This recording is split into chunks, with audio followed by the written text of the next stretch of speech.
Merci de votre fidélité que vous ne cessez d'accorder à ce programme, des paroles et des actes, parce que vous avez pris goût de suivre, de vous partager, de commenter également, de réagir, parce que toutes les questions politiques, d'entrepreneuriat, culturel, sport, vous intéressent également de la plus belle de manière.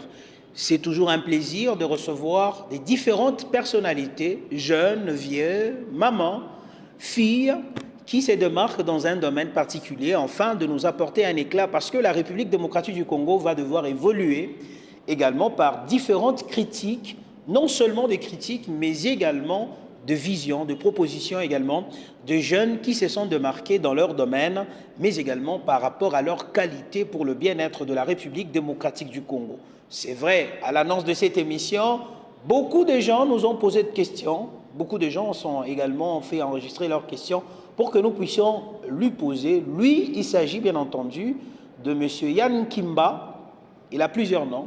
En tout cas, on va essayer de revenir sur ses appellations. Le boyoyo de la République. Pourquoi il est autant aimé? Pourquoi il sait collaborer avec les autres? Son secret est à découvrir également ici. Mais non seulement ça, il est également acteur politique parce que toutes les questions politiques sont analysées de la plus belle des manières chez lui à la maison. Et vous le savez qu'en République démocratique du Congo, il y a plusieurs questions d'actualité politique. Yann Kimba qui nous fait honneur d'être avec nous. Bonsoir et bienvenue. Bonsoir, M. Brice. Bonne année. Merci. Ça fait un grand plaisir de vous retrouver encore ce soir dans cette émission. La dernière fois, c'était en 2023, lorsque vous étiez en train de battre campagne. Dommage, ça n'a pas marché. Qu'est-ce qui s'est passé? Réalité politique. C'est aussi ça. Surtout que nous étions des challengers sur le terrain. On espérait qu'au nom de l'accompagnement de toute la jeunesse et de tous nos compatriotes vivant dans la province du Haut-Katanga, précisément Lubumbashi, pouvait suffire. Malheureusement, selon les seuils de la CENI, ça ne nous a pas permis à ce que nous soyons proclamés vainqueurs. Mais quand cela nous tienne, je pense que j'ai reçu beaucoup d'encouragement de la part de tous ces Louchois et de toutes ces Louchoises qui ont voté pour moi, question de revenir encore plus fort d'ici 2028. Politiquement, mentalement, est-ce que vous êtes à l'aise? Est-ce que vous ne regrettez pas d'avoir raté quand même un moment de gloire en étant député? Parce que la plupart des gens, des jeunes que je voyais derrière vous, comptaient vous revoir ou vous retrouver comme candidat à député provincial. Absolument, c'est vrai. C'était un sentiment amer de ne pas être parmi les porte-parole de la nouvelle classe politique et de la jeunesse à l'hémicycle provincial. Mais vous le savez que lorsqu'il y a élection, il ne faudrait pas être aussi beaucoup plus prétentieux que ça. C'est dire, moi, c'est rien, ou je dois forcément passer. Donc il y a des réalités qui font à ce que ça n'a pas marché. Mais cela constitue pour nous une motivation de plus, étant donné que le plus important, c'est d'avoir essayé et de continuer. Et ça serait malheureux et dommage pour ceux qui nous respectent, pour ceux qui nous aiment, pour ceux qui nous supportent, de nous voir abandonner. Nous n'abandonnerons jamais parce que nous nous sommes décidés de porter haut la main l'avenir de la jeunesse congolaise en général et d'une manière particulière celle haut-katangaise. Donc je pense que je ne regrette pas. Par contre, ça m'a encore boosté de faire mieux à la prochaine occasion. Prenez place. Prenez votre chaise. On va commencer cette émission, je l'ai dit dès l'entame d'ailleurs, que lorsque nous avions annoncé cette émission, il y a plusieurs questions qui nous sont arrivées. Posez des questions à M. Yann Kimba, le boyau de la République. Une prétention, toujours élégantissime, propre, beau, élégant à chaque instant, Yann Kimba, qui finalement se retrouve qu'il est l'unique en République qu'on doit chérir autant. Je suis content et merci beaucoup pour cette flatterie. Ce qui est évident, le boyau de la République, c'est d'abord mon nom, Boyoyo, parce que je m'appelle Kimba Boyoyo. Et un ami, un jour, au sein de MEJEC, ma fondation, qui encadre la jeunesse, a été, je ne sais pas par Esprit Saint ou pas, inspiré pour m'appeler un jour, en pleine réunion, le Boyoyo de la République. Alors, c'était parti comme ça, jusqu'à ce que je commence un peu à trouver de l'intérêt dans cette appellation. Et aujourd'hui, ça ne serait pas un peu davantage sur la ville. Bon, tant mieux pour celui qui a été inspiré. Et je pense que c'est aussi important pour moi d'en bénéficier de cette affection-là, en m'appelant comme ça, de la part de plusieurs qui me connaissent et qui me côtoient au quotidien. Aujourd'hui, on va parler de vous d'une manière générale. On va parler de Yann Kimba politique. On va parler de Yann Kimba entrepreneur. On doit parler également de Yann Kimba, jeune qui encadre la jeunesse. Et on va parler également de Yann Kimba, parent, responsable, père de famille. Dites-nous, politiquement parlant, qui est Yann Kimba au vrai sens du mot? Il vient d'où?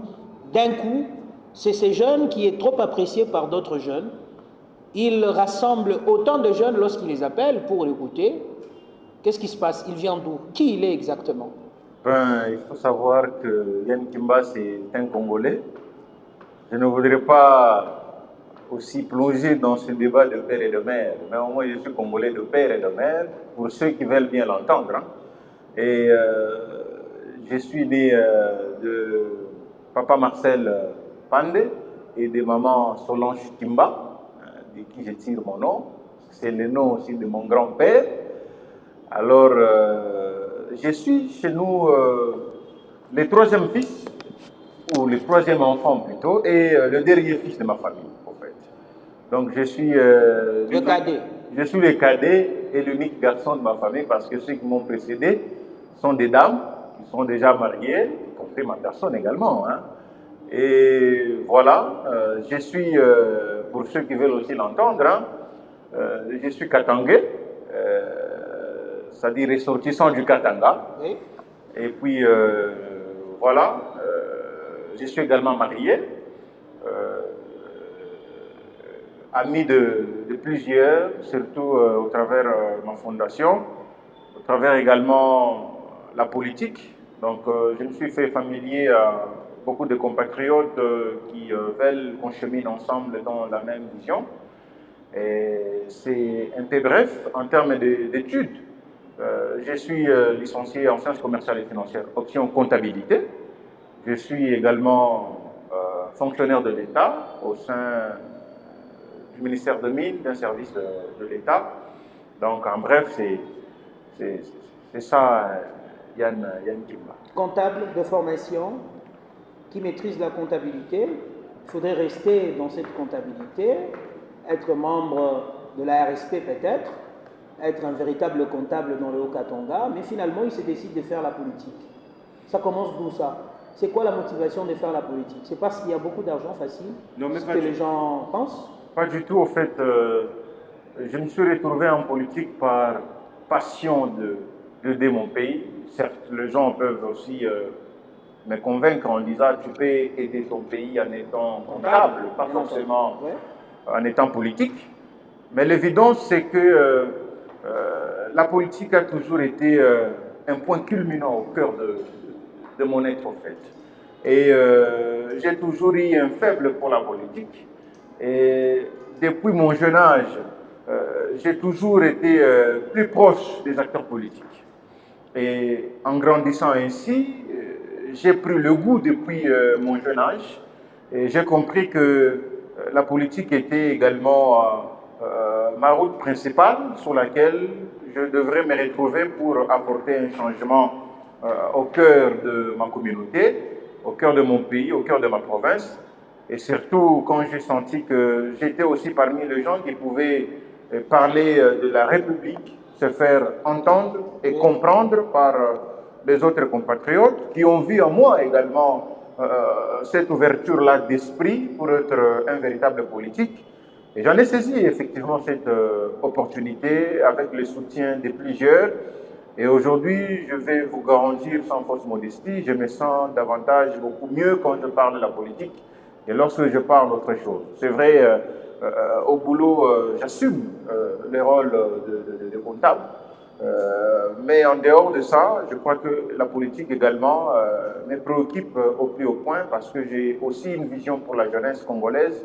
J'ai également une vision pour mon pays et pour arriver à matérialiser cette factualité, il doit me falloir forcément intégrer la Cour de ceux qui décident politiquement dans mon pays.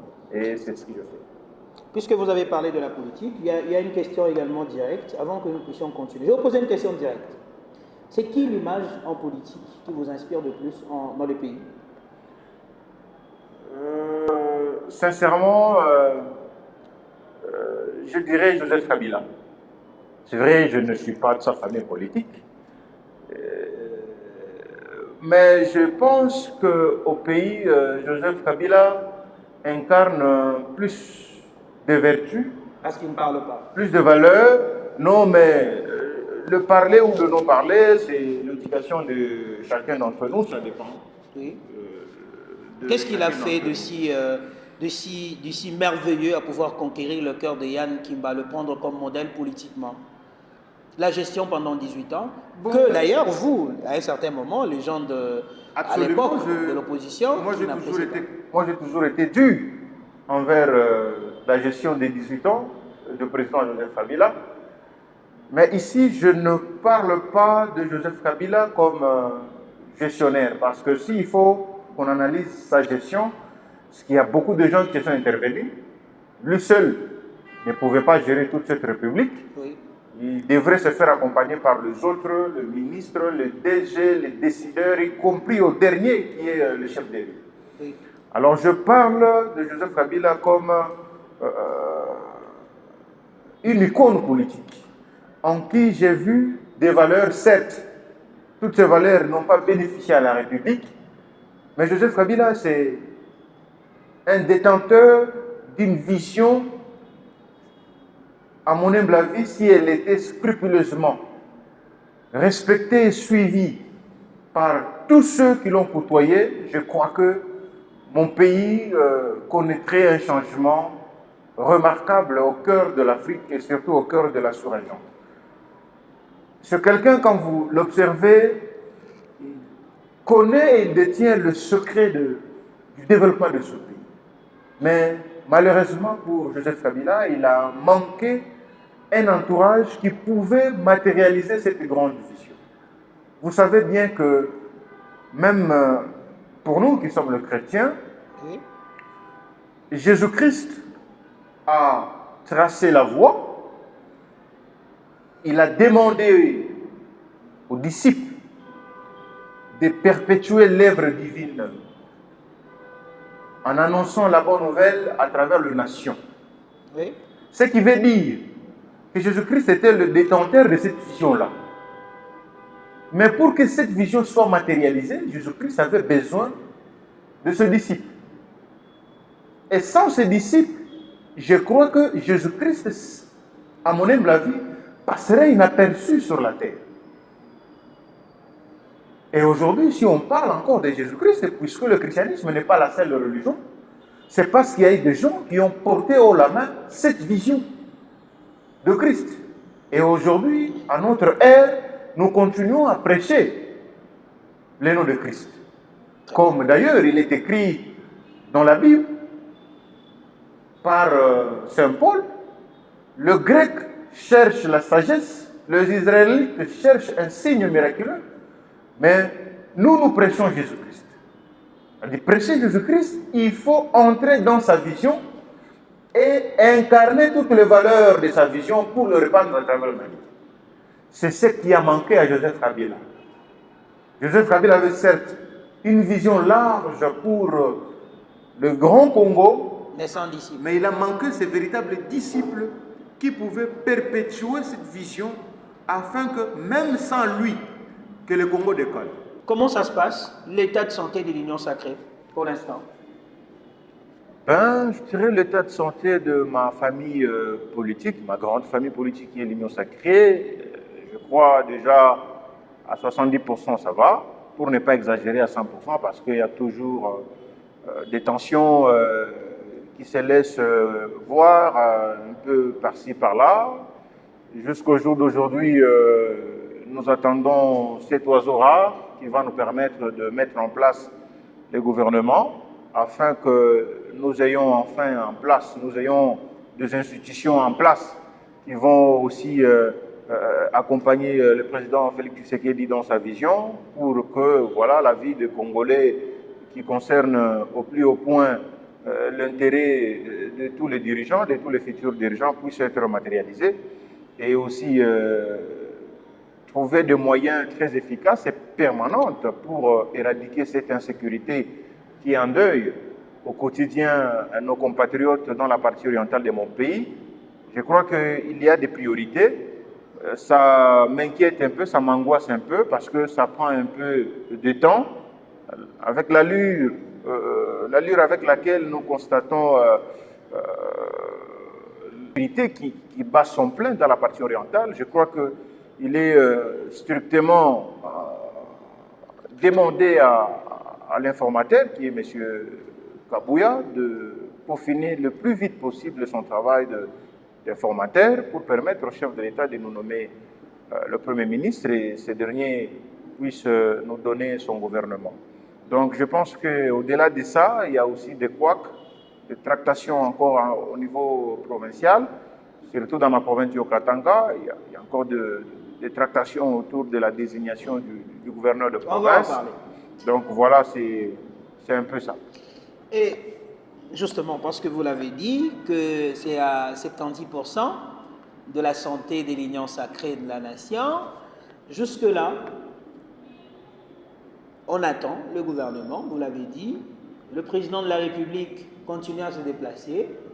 Il y a déjà certains de l'opposition qui commencent à critiquer déjà le déplacement du chef de l'État. Vous pensez que c'était aussi un bon moment pour le chef de l'État de continuer avec sa diplomatie, de voyager un tout petit peu, de chercher des partenaires également pour la République démocratique du Congo en attendant le rapport de son informateur? Vous êtes d'avis que ceux de l'opposition, ou vous n'êtes pas aussi d'accord par rapport à la manière de faire du président de la République actuellement, et de se concentrer peut-être sur des problèmes qui se passent en province, mais également étudier sur le profil du nouveau gouvernement, mais il se lance encore dans cette question de diplomatie. C'est quoi votre analyse? Je pense que les déplacements du chef de l'État ne sont pas des déplacements qui ne rapporteront absolument rien à la République démocratique du Congo. C'est des déplacements, à mon humble avis, bien définis et avec des objectifs bien précis, surtout en cette période où le chef de l'État se bat presque seul comme un pauvre diable dans un belletier pour essayer diplomatiquement de faire voir à la communauté nationale et internationale que nous sommes effectivement endeuillés. Et ça nécessite en tout cas beaucoup de diplomatie parce que vous savez que c'est vrai, les Rwandais, avec tout le malheur du monde, s'est permis de vrai pour le compte des impérialistes qui sont derrière ce pays afin que son armée puisse endeuiller nos familles dans la partie orientale. Mais je pense que, à mon humble avis, les Rwandais n'est que bouc émissaire. Derrière le Rwanda, il y a de grandes puissances qu'il faut à tout prix rencontrer et leur faire voir que nous sommes en plein 21e siècle. Ce n'était pas suffisant au premier mandat. Vous le savez, c'est avec... Parce qu'il en a également effectué beaucoup de voyages au premier mandat. Le premier mandat, c'était avec beaucoup de tâtonnements. Vous savez, l'Occident, au-delà du rapport confirmé par les experts des Nations Unies, attestant réellement que le Rwanda était derrière cette situation de guerre à l'est de mon pays, c'est comme si cette communauté internationale prenait cela avec beaucoup de réserve, parce que les Rwandais nous auraient précédés sur ce plan-là pour dire le contraire de ce que les Congolais étaient en train de réclamer. Et là, le chef de l'État, il a le plein droit et le plein devoir, en tant que le premier garant des institutions, d'aller au bout de toutes ces démarches diplomatiques pour que les gens qui financent militairement le Rwanda cessent de le faire, parce qu'il y a le moyen beaucoup plus pacifique, beaucoup plus moderne, qui permettront à toutes ces sociétés internationales, à tous ces multinationales, d'avoir droit aux minéraux étant recherchés, parce que est établi, cette guerre, elle se repose sur le minerai stratégique que possède la République démocratique du Congo. Alors le vœu du chef de l'État et de tous les Congolais, c'est ne pas en tuant nos compatriotes pour accéder à ces ressources. Nous ne sommes pas seuls le maître de nos ressources, mais nous avons toujours besoin des autres nations à travers l'humanité, sur base de compromis, sur base de consensus, de partenariats, pour exploiter le minerai. Et ça demande plus de diplomatie, et je pense que le chef de l'État, à mon humble avis, il est jusqu'ici sur la bonne voie pour essayer d'échanger avec ce multinational. Ça ne vous dérange pas? Il y aura bientôt une rencontre entre M. Kagame et le président de la République pour essayer de parler toujours de cette question cruciale qui concerne la situation de guerre à l'est de mon pays. Très bien. Yann Kimba, ça ne lui dérange pas exactement. Est-ce que le président de la République continue à faire ses démarches pour trouver la paix dans la partie orientale, bien entendu, de la République démocratique du Congo? Il y a autant de questions ici. Yann Kimba, puisqu'on en parle, vous avez évoqué également cette question, n'est-ce pas, en province. Est-ce que vous avez suivi le secrétaire général de l'UDPS? Vous avez suivi ses propos? Religieusement. Qu'est-ce que vous en dites? En fait, sincèrement, je voudrais dire un mot par rapport à ce que le secrétaire général a dit. D'abord, je lui donne raison, et quand il dit que c'est vrai, le Katanga a ses fils et ses filles, ça c'est une évidence. Et que lorsqu'on en parle du gouvernement provincial, je crois quelque part, puisque nous avons plusieurs tribus, et chaque tribu de la République du Congo a son sol et son sous-sol, puisque c'est du Haut-Katanga qu'il s'agit. Je ne donne pas tort à M. Kabouya lorsqu'il dit tout haut que les Katangais doivent se prendre en charge, s'organiser pour nous sortir quelqu'un qui puisse être à mesure de transformer notre province. Et apparemment, ce n'est pas de mots bienvenus chez les gens qui viennent de Kassai. Les gens de l'UDPS n'apprécient pas trop les dires d'Augustin Kabouya. Non, mais je pense que la plupart des gens disent qu'on a enflammé la chose, il les a humiliés. Loin de moi l'esprit du tribalisme, loin de moi en tout cas. Nous analysons le problème. Chaque Congolais est libre de se sentir à l'aise sur l'étendue nationale de mon pays. Oui. Mais quand cela ne tienne, je crois que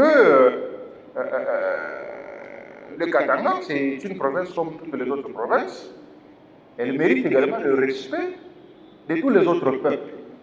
Et le peuple katangais a droit au respect autant que le peuple katangais donne le respect aux autres peuples. Est-ce qu'on doit se dire, là, Yann Kimba, que Kaboula est le protégé d'Augustin Kabouya?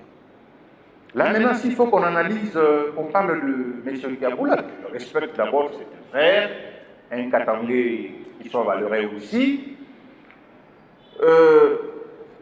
Si M. Augustin Kabouya, à moins que je me trompe, c'est lui le président AI de l'UDPS, oui, estime qu'il peut porter M. Jacques Kaboula comme gouverneur de province pour remplir. Personnellement, je ne suis pas contre son idée, sa prétention. Vous ne voyez pas que Kabouya protège un peu Jacques Kaboula? Il y a certains qui pensent que Kaboula met également Augustin Kabouya dans des conditions telles que, voilà, il faudrait que Augustin le tienne par la main. Je ne voudrais pas confirmer ça parce que je n'en ai aucune preuve. Mais moi, ce qui m'intéresse, c'est qu'au-delà que M. Kabouya ait jeté son dévolu sur M. Kaboula, cela n'empêche pas aux autres Katangais, comme nous, d'envisager les fauteuils de l'exécutif provincial. Justin qui est là, Voilà. Jacques Kaboula, Mathilde, Kimba, il y en a autant qui veulent justement entrer au gouvernorat pour diriger. Yann Kimba voit quel profil? Je voudrais simplement dire que le Katanga, au-delà de ces 5 ans écoulés, aurait mérité mieux que ce que nous voyons, ce qu'on a vécu. C'est-à-dire aurait mérité mieux que Kaboula. S'il faut que je parle de Kiaboula, M. Kiaboula, je parlerai de Kiaboula comme institution. Justement, parce que c'est de lui qu'il s'agit. Et loin de moi l'esprit de le dénigrer, il a fait sa part, limitée soit-elle. Je pense que, humblement, il faut à un moment donné savoir quitter les choses avant que les choses ne vous quittent. C'est-à-dire, Je ne vois pas M. Jacques Kiaboula faire mieux que ce qu'il a pu faire pendant les 5 ans écoulés. Excusez-moi de vous le dire. Je ne remets pas en cause ses compétences. Mais nous l'avions observé pendant ce quinquennat écoulé. Et je crois que, humblement parlant, Jacques Kiaboula, à moins que les actions politiciennes interviennent, M. Jacques Kiaboula ne peut pas nous dire qu'il peut en faire termes du quelque profil, Yann Kimba ne voit pas Kiaboula revenir à la tête de la province. Sincèrement, oui, sincèrement.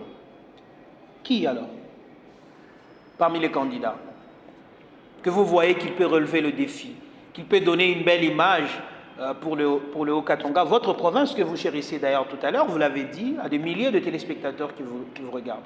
L'évidence que je ne voudrais pas doiter quelqu'un, étant donné que moi-même, j'envisage être à ce poste-là.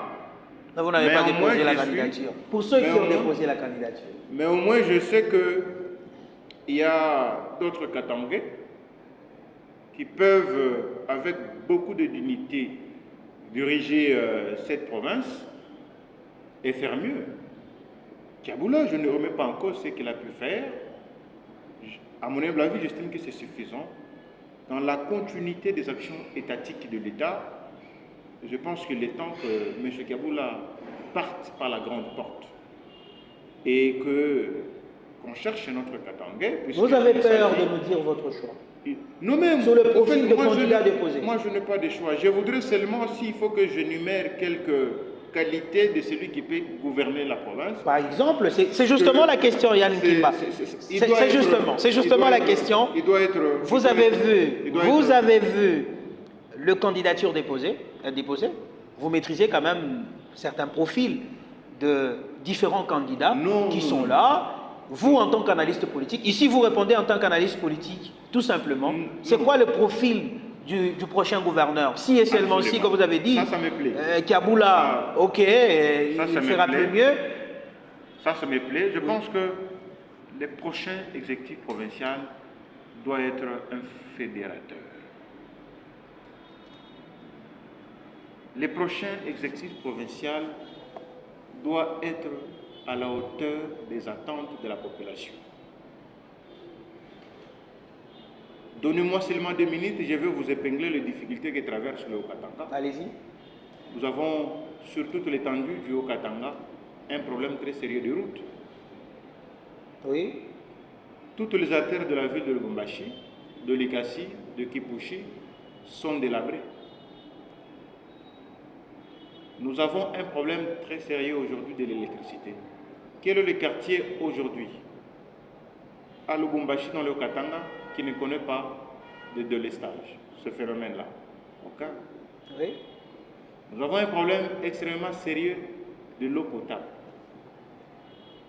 Aujourd'hui, si on est dans toutes les communes qui constituent la ville de Lubumbashi, je pense sur 100% de ménages, vous en trouverez peut-être 2% seulement qui consomment l'eau dite de la régie des eaux. Ça, c'est très vrai. Au regard de toute cette réalité, nous sommes frappés par l'environnement qui est devenu totalement malsain. Nous nous disons que la ville est devenue, la province est devenue ingouvernable, parce qu'aujourd'hui, la ville de Lubumbashi, c'est devenu une ville insalubre de partout. Les immondices, on les retrouve même au centre-ville, au cœur de la ville. Aujourd'hui, Lubumbashi, pouvons-nous le dire avec prétention que nous sommes réellement la 2e ville? Je ne pense pas. Pour ceux qui ont déjà été à Goma, ils vous diront le contraire. Aujourd'hui, il n'y a pas le passage des motocyclistes. Les motards circulent comme ils veulent l'entendre, partout. Il suffit seulement de créer un motard, c'est votre véhicule qui est en feu. Et pourtant, il y a un moyen efficace de les éviter à ça. À qui la faute? Aux gestionnaires. Parce que vous êtes en train de dire Aux gestionnaires. ils sont incapables, alors que nul n'est au-dessus de la loi. Bien sûr, c'est aux gestionnaires. Nous avons quel type de gestionnaire à la tête de la province? Nous sommes frappés par la pandémie du malaria, choléra. C'est la maladie au fait de main sale. C'est l'insalubrité qui crée la maladie.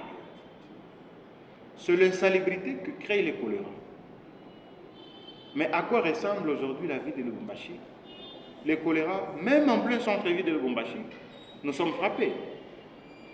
Prenez l'entrée de l'aéroport de la Loinou jusque ici au centre-ville. Regardez le passerelle qui nous mène jusqu'à l'aéroport. Oui. Comment c'est devenu tellement sale à tel point que lorsque même les expatriés descendent à l'aéroport, ils sont obligés d'emprunter la seule voie, abusivement appelée boulevard Moussiri. Ça, ce n'est pas un boulevard, ça. C'est du n'importe quoi. Il faut refaire ça. Mais quitter de l'aéroport jusqu'au centre-ville, mais ça donne pitié. Ça ne reflète pas une bonne image d'une ville supposément appelée deuxième ville de la République démocratique du Congo. Mais nous avons des gestionnaires, nous avons des dirigeants. La province ne manque pas à tout le niveau de responsables. Et donc vous donnez raison à l'opposition qui critique lamentablement le gouvernement provincial. Mais lorsqu'il y a le mal n'est pas seulement visible aux yeux de ceux qui sont dans l'opposition. Vous êtes ceux de la majorité qui disent la vérité quand il y a le mal. Mais absolument, puisque lorsque nous serons frappés par le choléra, la malaria ne voit ni celui de l'opposition, ni celui du pouvoir, ni celui de la société civile. Est-ce que les gens de votre famille politique ne vous trouvent pas un peu trop directs pour ne pas être de leur camp lorsqu'il s'agit de mal, le bercer un tout petit peu et voir un peu l'intérêt de la famille politique? Non, mais lorsqu'il faut, en tant qu'homme d'État, voir l'intérêt de la famille politique au lieu de voir l'intérêt de la population, je suis désolé, là on ne fait plus la politique. On fait cette fois-là l'apologie. Aider le président de la République, c'est aussi avoir le courage de dire au chef de l'État qu'il y a une mauvaise gestion quelque part. Lorsque le chef de l'État a rationalisé l'inspection générale des finances pour faire l'audit, c'est parce qu'au préalable, le chef de l'État s'est rendu compte que la corruption était devenue la seule manière par laquelle les Congolais devraient s'enrichir. Et on a fait de l'inspection générale une force capable de mettre fin à cette hémorragie qui ternissait l'image de la République. Mais même dans la gestion d'une province. Puisque lorsque un gestionnaire échoue, un exécutif provincial échoue, lorsque l'Assemblée provinciale échoue de faire sa mission, nous collons cet échec au chef de l'État. Nous disons qu'il n'y a pas de mauvaises troupes, il n'y a que de mauvais chefs, sur le langage courant. Oui. Et nous voyons directement l'image du chef de l'État. Or, en réalité, les provinces ont ce qu'on appelle l'auto-indépendance en termes de gestion également. Les provinces génèrent de recettes. Pouvons-nous nous poser la question de savoir où vont toutes ces recettes générées par la province? Mais c'est justement la question que je devais, parce qu'on va parler de vous également. En d'autres termes, selon vous, parce que vous êtes analyste politique, vous avez dit tout à l'heure que vous vous sentez mieux lorsque vous parlez politique que d'autres choses. Qu'est-ce qui serait à la base de la motivation de Kiaboula de revenir encore à la tête du gouvernorat? C'est vrai, à cette question, il est le seul qui peut clairement nous donner la vraie et la véritable réponse à cette préoccupation. Vous estimez qu'il n'a pas vu tout ce que vous avez énuméré comme difficulté? Non, mais je pense il n'a pas ses collaborateurs qui lui rapportent justement... vit ici comme nous autres compatriotes, comme nous autres. Il connaît, il maîtrise la réalité. Lorsque les fonctionnaires du gouvernorat réclament leur paiement, il est au courant. Lorsque nous disons que la ville est devenue malsaine, insalubre, impropre, invivable, le gouverneur de province est au courant. Lorsque nous disons haut et fort qu'aucun quartier aujourd'hui, depuis le quinquennat de monsieur le gouverneur de province, a vu être rebâti en asphalte. Même du côté plateau où il y avait tout un programme d'asphalter les routes, aucune route a été asphaltée pendant 5 ans. Il vous suit? Absolument. Moi, je vis là-bas. Et il vient aussi là-bas. Aucune route a été asphaltée. Le courant n'est pas toujours amélioré dans toutes les communes. L'eau potable, même, je suis convaincu, même lui-même, le gouverneur de province, ne boit pas l'eau de la régie des eaux. Nous buvons tous l'eau cristallisée, l'eau minéralisée. C'est ce que nous prenons dans nos maisons. Mais nous oublions que ce ne sont pas tous les Congolais, tous les Louchois et toutes les Louchoises qui ont la possibilité de se payer une farde d'eau pour en consommer. Ces Congolais, ces Louchois, ces Congolais qui qui vivent quotidiennement avec moins de 2 dollars ou d'1 $, comment sera-t-il se payer une farde d'eau de 5 000 alors que les 5 000 quand il l'a, il pense déjà comment il va acheter le chinchard. Ouais. Dans le marché pirate la nuit des fois, il faut attendre dès qu'il est 19h. Mais comment quelqu'un peut consommer l'eau potable? Il a droit à la vie. Il a voté. Il vous a voté pour que vous preniez soin de lui. Mais c'est justement ça, M. Yann Kimba Boyoyo. Et si ce bas peuple qui vote pour vous, qui êtes devenus de grands messieurs, des hommes d'État, quand vous passez, on vous respecte, vous ne savez plus rendre l'ascenseur à ses compatriotes, à ces louchois, à cette louchoise qui ne sait même pas se payer une bouteille d'eau de 500 francs. Et il est obligé de prendre l'eau de la régie des eaux impropre, il tombe malade, il est frappé par la choléra, et après c'est le gouvernement provincial qui va nous faire un communiqué, lavez-vous le main régulièrement, au savon, chaque fois que vous quittez la toilette, mais ça ne suffit pas. Il y a de l'eau qu'on lave le main, il y a de l'eau qu'on boit. Mais l'eau qu'on boit là, ce qui entre, comme Christ avait dit, ce qui fait l'homme, ce n'est pas ce qui sort. Voilà. Ce n'est pas ce qui entre, c'est ce qui sort de sa bouche. Oui. C'est-à-dire, lorsque quelqu'un boit, il le fait sortir, mais ça crée déjà la maladie en lui. Quand vous vivez l'eau impropre, vous vous exposez à toutes sortes de maladies. Aujourd'hui, vous êtes trop biblique. Et ça, je pense que c'est à la limite du possible. Je crois que quand on est gouverneur de province, on est ministre, on est directeur, il faut savoir rendre compte à ces bas peuples. Parce que vous êtes gouverneur, vous êtes en même temps serviteur de ceux qui n'ont pas le pouvoir d'être là où vous êtes. Petit à petit, nous sommes en train de terminer cet entretien, mais on va parler de vous. Vous avez eu des milliers, des gens qui vous ont voté, qui ont cru en vous, mais ça n'a pas marché comme nous l'avions dit au début. Ce serait quoi le plan B de Yann Kimba? Il reste bras croisés pour attendre 2028. Yann sera ministre. Yann sera DG. C'est quoi le plan B de Yann Kimba? Notre vœu, c'est d'apporter sourire à toutes ces Louchoises, à tous ces Louchois qui ont voté pour nous. Baisser le bras, ça serait les décourager. C'est eux qui constituent pour moi ma motivation. Toute ce voix que j'ai obtenue dans la ville de Lubumbashi constitue pour moi une force. Je me dis, il y a des gens quelque part qui connaissent Yann Kimba et ils sont partis le 20 décembre voter pour ma petite personne. Cette motivation me permet, malgré que selon nos attentes ça n'a pas marché, d'aller de l'avant. Et non seulement patienter 2028, le combat que nous menons, c'est un combat qui doit se faire entendre et respecter même par ceux qui nous ont précédés à l'hémicycle provincial. Nous allons continuer à travers notre structure que nous avions mis en place il y a de cela quelques années, le MEGEC, à parler au nom et pour le compte de la jeunesse. Mon vœu était de donner à l'Assemblée provinciale des édits qui pouvaient permettre à ce que la jeunesse congolaise soit encadrée rationnellement. Oui. Parce que nos dirigeants semblent oublier un aspect très important. La jeunesse, c'est une force, c'est une énergie permanente pour toutes les nations du monde qui veulent se voir, qui veulent grandir et qui veulent émerger dans le respect et dans la grandeur de son nom.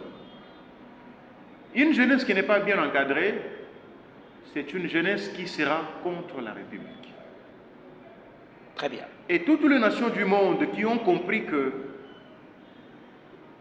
l'encadrement de la jeunesse était l'une des meilleures solutions pour la stabilité d'une nation, aujourd'hui ils en récoltent le fruit mûr.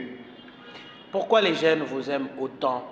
Parce que vous avez la facilité de leur donner, parce que vous donnez facilement, parce que je voulais un peu qu'on parle un peu de la fondation avant de terminer complètement. Yann Kimba, chéri de la jeunesse, les jeunes sont là pour vous, parce que vous avez un bon cœur de donner, vous leur donnez facilement. Est-ce que c'est une manière d'une corruption mentale envers la jeunesse qui, par-dessus tout, souffre, qui n'ont pas de moyens, et que vous avez la possibilité de leur rapprocher et leur donner quelque chose? C'est quoi les secrets de cet amour entre vous et vos bases? Non mais pas du tout. Vous savez, je ne le fais pas dans l'optique de la corruptibilité.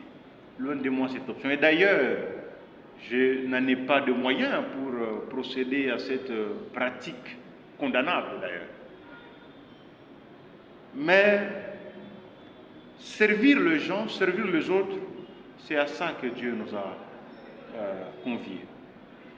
Même le Christ, qui est le Tout-Puissant, il est le seul que nous pouvons appeler le Tout-Puissant.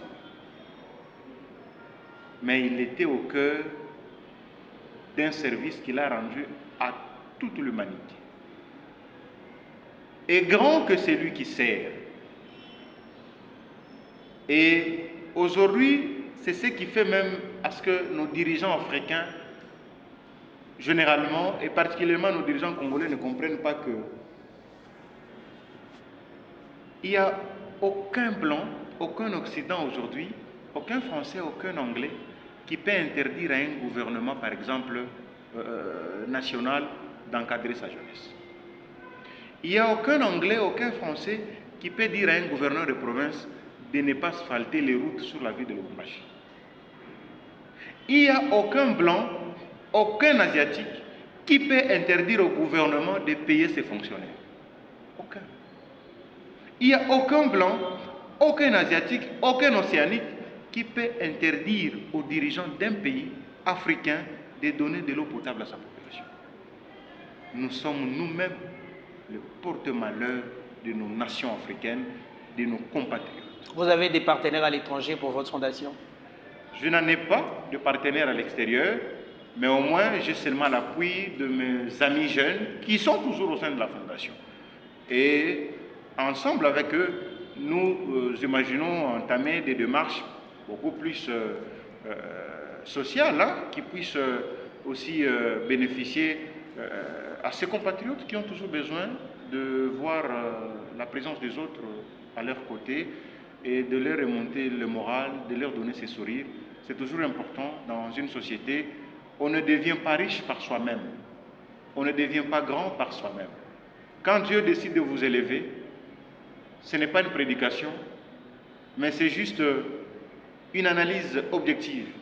Quand Dieu vous élève, vous, M. Mamboué, demain après-demain, j'apprends que vous êtes devenu ministre, mettez déjà en tête que vous n'êtes pas ministre pour vous-même. Vous devenez ministre pour toute la République, pour ceux qui ne sont pas des ministres. Et vous, vous devenez leur serviteur. Il y a une question de l'un des téléspectateurs qui nous ont envoyé lorsque nous avions annoncé cette émission. Il a dit de poser à Yann Kimba avant de terminer pourquoi il a fait le choix d'un ami que Jérémy Yave. Pourquoi pas d'autres?